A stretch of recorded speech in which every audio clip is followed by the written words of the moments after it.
Hello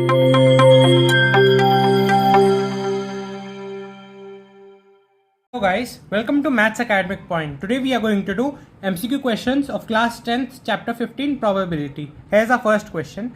The probability of an event is 0 then is called. ठीक है, तो हम एक probability एक event की 0 है तो उस event को हम क्या कहते हैं. जब probability 0 है मतलब वो जो event है E वो कभी occur कर ही नहीं सकता. अगर वो occur ही नहीं कर सकता तो आंसर कौन सा हो गया? Option number C is completely correct. Impossible event मतलब वो इवेंट कभी अकर करेगा ही नहीं. गाइस करते हैं हमारा सेकंड क्वेश्चन. कह रहा है the probability that can not exist among the following is. तो हमें ये पता होना चाहिए जो प्रोबेबिलिटी होती है एक इवेंट ई की वो हमेशा 0 और 1 के बीच में ही होती है. कभी भी नेगेटिव वैल्यू नहीं ले सकती और 1 से कभी बड़ी नहीं हो सकती और 0 से कभी छोटी नहीं हो सकती. ठीक है, अब देखिए 2/3 का हम अगर मैं इसको डेसिमल फॉर्म में लिखूँ तो क्या हो सकता है? 0.66 इन दोनों के बीच में ही आएगा, है ना, इन दोनों के बीच में आ जाएगा. ठीक, अब देखिए ये नेगेटिव आ रहा है -1.5. एक तो ये 1 से बड़ा है और प्रोबेबिलिटी कभी भी नेगेटिव नहीं हो सकती. तो मतलब option number B is completely correct. चलिए करते हैं हमारा थर्ड क्वेश्चन. कह रहा है probability of an event E is equal to 0.07 then what is the probability of not E. ठीक है, तो पहले हमें फॉर्मूला पता होना चाहिए कि probability of an event E plus probability of not E. Not E है तो मैं उसको डैश से रिप्रेजेंट कर देता हूँ, डबल डैश से. ठीक है, probability of event E plus probability of event not E is equal to 1. ठीक है, ये फॉर्मूला होता है. अब सिंपली बस इसमें वैल्यू सब्स्टिट्यूट करनी है. हमें प्रोबेबिलिटी ऑफ इवेंट ई की वैल्यू दे रखी है 0.07 सब्स्टिट्यूट करा प्लस नॉट ई की तो हमें वैल्यू चाहिए तो इसको एज इट इज लिख लीजिए. ठीक है, इज इक्वल टू 1. अब हम इसको यहाँ भेज देते हैं तो क्या आएगा? Probability of event not E की वैल्यू आ जाएगी 0.93. ठीक है, मतलब option number A is right. चलिए करते हैं हमारा फोर्थ क्वेश्चन. कह रहा है a bag has 3 red and 5 green balls. If we take a ball from the bag what is the probability it is a red ball. ठीक है, तो देखिए कैसे करेंगे. पहले हमें प्रोबेबिलिटी का फॉर्मूला पता होना चाहिए. Probability of event E is equal to number of events, number of possible events divide by total number of possible events. Total number of possible events. ठीक है, तो देखिए अब हमें रेड बॉल चुननी है. ठीक है, हमें सिर्फ रेड बॉल की प्रोबेबिलिटी चाहिए. हमारे पास टोटल नंबर ऑफ बॉल्स कितनी है? 3 रेड. एक बैग है उसमें 3 रेड और 5 ग्रीन बॉल्स हैं, है ना. तो टोटल नंबर ऑफ बॉल्स कितनी हो गई? 8, है ना. टोटल नंबर ऑफ बॉल्स 8 हो गई. अब हमें सिर्फ रेड बॉल का चाहिए, मतलब हमें number of possible events for only red ball, क्योंकि हमें सिर्फ रेड बॉल का ही चाहिए, है ना. Probability of a red ball चाहिए हमें. तो फिर प्रोबेबिलिटी कितनी है? 3. मतलब कितनी रेड बॉल्स हैं वहाँ पे? 3. और टोटल कितनी है? 8. तो प्रोबेबिलिटी कितनी आ गई? 3/8. Option number B is correct. चलिए गाइस करते हैं हमारा क्वेश्चन नंबर 5th. कह रहा है the probability of getting a spade card from a well shuffled card deck is. ठीक है, बहुत सिंपल क्वेश्चन है. देखिए हमें प्रोबेबिलिटी ऑफ एक इवेंट है ई. ठीक है, तो इसका क्या होता है? अभी फॉर्मूला हमने प्रीवियस क्वेश्चंस में ही देखा. Number of possible outcomes divide by total number of possible outcomes. तो यहाँ पे नंबर ऑफ स्पेड कार्ड्स कितने होते हैं? देखिए 52 कार्ड्स का एक डेक होता है तो उसमें 13 कार्ड्स स्पेड के होते हैं. ठीक है, तो नंबर ऑफ स्पेड कार्ड्स कितने हो गए? 13. और टोटल नंबर हमारे पास पॉसिबिलिटीज कितनी है? 52 है ना. 52 हमारे पास है टोटल नंबर ऑफ कार्ड्स. तो 52 नीचे आ जाएगा क्योंकि टोटल नंबर नीचे आता है और हमें जो नंबर ऑफ पॉसिबिलिटीज है वो ऊपर आता है. ये फॉर्मूला है प्रोबेबिलिटी का. ठीक है, तो हो जाएगा 13/52 हो जाएगी इसकी प्रोबेबिलिटी. तो 13/52 को मैं 1/4 भी लिख सकता हूँ क्योंकि 13 × 4 52 होगा. 13 से 13 कट जाएगा तो 1/4 आ जाएगा. ठीक है, तो प्रोबेबिलिटी ऑफ इवेंट क्या हो गई कि हमें एक स्पेड कार्ड लेना है एक वेल शफल्ड कार्ड डेक से उसकी प्रोबेबिलिटी क्या हुई 1/4। Option number B is right. Guys करते हैं हमारा क्वेश्चन नंबर 6। कह रहा है the probability of getting a consonant from the word Mahir is. ठीक है, पहले माहिर देखते हैं कि वर्ड हमें दिया हुआ है माहिर। ठीक है, अब हमें प्रोबेबिलिटी निकालनी है कि हमें कॉन्सोनेंट की प्रोबेबिलिटी निकालनी है कि इस जो पूरा ये वर्ड है इनमें से कॉन्सोनेंट लेटर्स की प्रोबेबिलिटी। तो एक इवेंट होगा E, probability of event E. Total number of outcomes को हम क्या कहेंगे, इस वर्ड के सारे अल्फ़ाबेट्स के total alphabets of this word. ठीक है, कितने हैं, 1 2 3 4 5 इसमें टोटल वर्ड्स हैं या अल्फ़ाबेट्स हैं, 1 2 3 4 MAHIR। ठीक है, तो टोटल नंबर ऑफ आउटकम्स 5 हो गए, है ना। फिर हम देखेंगे अब हमें कॉन्सोनेंट की प्रोबेबिलिटी निकालनी है। कॉन्सोनेंट कौन से होते हैं, AEIOU, इनको हम वॉवल्स कहते हैं। अब वॉवल्स के अलावा जितने भी वर्ड्स होते हैं या अल्फ़ाबेट्स होते हैं उनको कॉन्सोनेंट कहा जाता है। ठीक है, AEIOU एंड अल्फ़ाबेट्स के अलावा जितने भी अल्फ़ाबेट्स होते हैं BCD और भी बहुत सारे, उनको हम कॉन्सोनेंट कहते हैं। तो फिर इनमें कॉन्सोनेंट देखिए MHR 3, तो कॉन्सोनेंट की प्रोबेबिलिटी हो गई 3/5। Option number C is completely correct.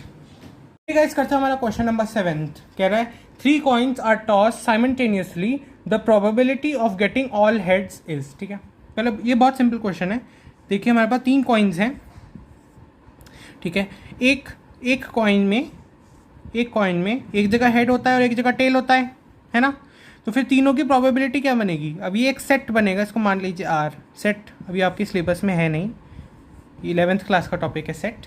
तो देखिए क्या होगा, हेड टेल, तो तीनों में हेड आ सकता है। ठीक है, या तीनों में टेल आ सकता है। अगर मान लीजिए मैंने एक बारी एक कॉइन को टॉस किया तो तीनों में एक साथ हेड आ सकता है या तीनों में एक साथ टेल आ सकता है। ठीक है, या फिर एक में हेड और 2 में टेल आ सकता है, या फिर 2 में टेल 1 में हेड आ सकता है।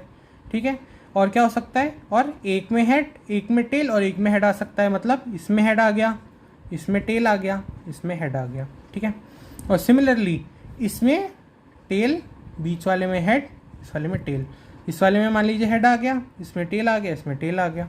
ठीक है, और क्या होगा, और भी अभी और 2 पॉसिबिलिटीज़ बची हमारी। कौन सी, हेड हेड टेल और टेल टेल हेड, मतलब इन दोनों में हेड आ गया और इसमें टेल आ गया, ये प्रोबेबिलिटी है। ठीक है, या इन दोनों में टेल आ गया और इसमें हेड आ गया। अब देखिए प्रोबेबिलिटी इस इवेंट की क्या होगी, टोटल नंबर ऑफ आउटकम्स कितने हैं हमारे पास, 1 2 3 4 5 6 7 8। टोटल नंबर ऑफ आउटकम्स कितने, 8। अभी हमसे क्या पूछ रहा है, the probability of getting all heads, मतलब तीनों में हेड आ जाए उसकी प्रोबेबिलिटी क्या होगी। अब देखिए एक ही फेवरेबल आउटकम है हमारा, जिनमें तीनों में हेड आ रहे हैं, एक ही आउटकम है, तो फिर 1, तो प्रोबेबिलिटी क्या हो गई 1/8। ये क्यों हुआ, टोटल नंबर ऑफ आउटकम्स कितने, 8। ठीक है, और नंबर ऑफ आउटकम्स इस स्टेटमेंट को कौन सपोर्ट कर रहा है, ऑल हेड्स। ठीक है, मतलब तीनों में हेड आना चाहिए। अब तीनों में हेड को तो यही सपोर्ट कर रहा है कि तीनों में हेड आ रहे हैं। ठीक है, तो फिर प्रोबेबिलिटी हो जाएगी 1/8। Option number D is right.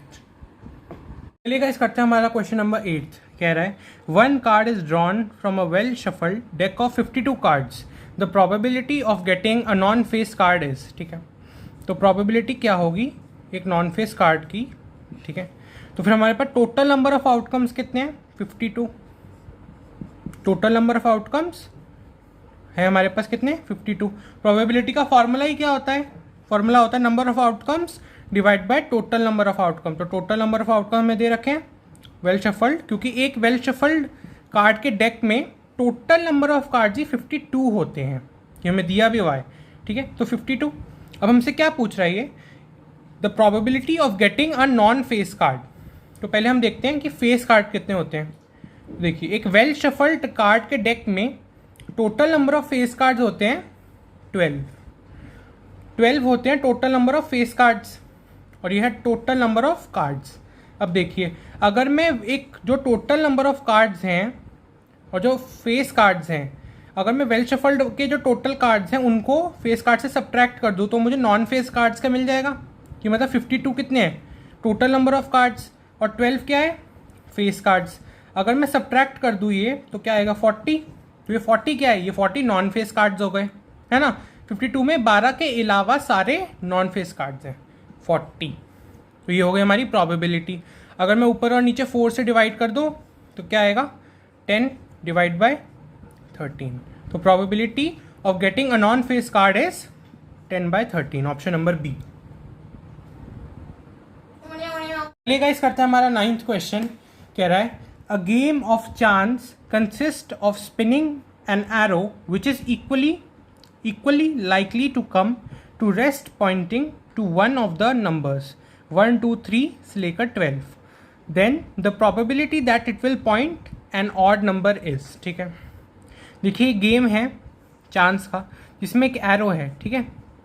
अब यहाँ पे एक नंबर्स लिखे हुए 1, 2, 3, 4, 5, 6, 7, 8, 9, 10, 11, 12, ठीक है। अब जब इस एरो को स्पिन करा जाता है तो ये किसी भी एक रैंडम नंबर पे पॉइंट करता है, तो हमें प्रोबेबिलिटी बतानी है कि ये एक ऑड नंबर पे पॉइंट करेगा, ठीक है। तो टोटल नंबर ऑफ आउटकम्स देख लेते हैं पहले 1, 2, 3, 4, 5, 6, 7, 8, 9, 10, 11, 12, तो प्रोबेबिलिटी क्या आएगी टोटल नंबर ऑफ आउटकम्स कितने आएगा 1, 2, 3, 4, 5, 6, 7, 8, 9, 10, 11, 12, मतलब इन नंबर्स में से ये एरो कोई भी वैल्यू ले सकता है जब हम इसको स्पिन करेंगे, तो कितने हो गए 12। अब हमें सिर्फ ऑड नंबर की ही प्रोबेबिलिटी चाहिए कि जब स्पिन करें तो ऑड नंबर की क्या प्रोबेबिलिटी आएगी, तो सिर्फ ऑड नंबर्स को चूज कर लेते हैं 1, 2, 3, 4, 5, 6, देखिए 6 ऑड नंबर्स हैं, तो नंबर ऑफ पॉसिबल आउटकम्स कितने हो गए 6/12 आ गई हमारी प्रोबेबिलिटी। इसको सिंपलर फॉर्म में कैसे कर सकते हैं 6 से डिवाइड कर देंगे तो आएगा 1/2, तो option number B is correct. चलिए गाइस करते हैं हमारा क्वेश्चन नंबर 10th जो है हमारा last question. A number x is chosen from the numbers -2, -1, 0, 1 and 2, then the probability that x² is less than 2। देखिए क्या होगा, प्रोबेबिलिटी को हम ऐसे रिप्रेजेंट करते हैं, एक इवेंट है उसको, ठीक है। तो फिर टोटल नंबर ऑफ आउटकम्स कितने हो गए 1, 2, 3, 4, 5, ठीक है 5, टोटल नंबर ऑफ आउटकम 5 हो गए। अब देखिए प्रोबेबिलिटी की x² 2 से छोटा है, तो x इन पांचों में से कोई भी वैल्यू ले सकता है, ठीक है। अगर मैं x² करूं -2 का, ठीक है, अगर मैं -2 का करूं तो मुझे 4 मिलेगा, और अगर मैं +2 का करूं स्क्वायर, ठीक है, मान लीजिए मैंने अगर -2 का स्क्वायर किया तो भी मुझे 4 मिलेगा, और अगर मैंने +2 का स्क्वायर किया, यहाँ पे +2 भी है, इसका अगर मैंने स्क्वायर किया तो भी मुझे 4 मिलेगा, है ना, जब भी मुझे 4 मिल जाएगा। अगर मैंने 1 का स्क्वायर किया, अगर मैंने -1 का स्क्वायर किया तो मुझे 1 मिलेगा, और सिमिलरली अगर मैंने +1 का स्क्वायर किया तब भी मुझे 1 मिलेगा, ठीक है। अब देखिए x² को 2 से छोटा होना था, और x 0 वैल्यू भी ले सकता है, अगर 0 का स्क्वायर करेंगे, ठीक है, 0 का स्क्वायर करेंगे तो 0 ही मिलेगा।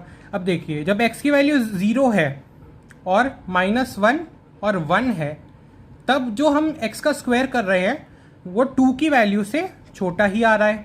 देखिए अगर मैंने x की वैल्यू 0 रखी तो 0 का स्क्वायर 0, 0 2 से छोटा है, हाँ, और अगर x की वैल्यू मैंने -1 रखी, -1 का स्क्वायर किया तो 1, क्या इसका स्क्वायर कितना है +1, +1 2 से छोटा है, सिमिलरली +1 का स्क्वायर वो भी 2 से छोटा है, 1 ही आ रहा है।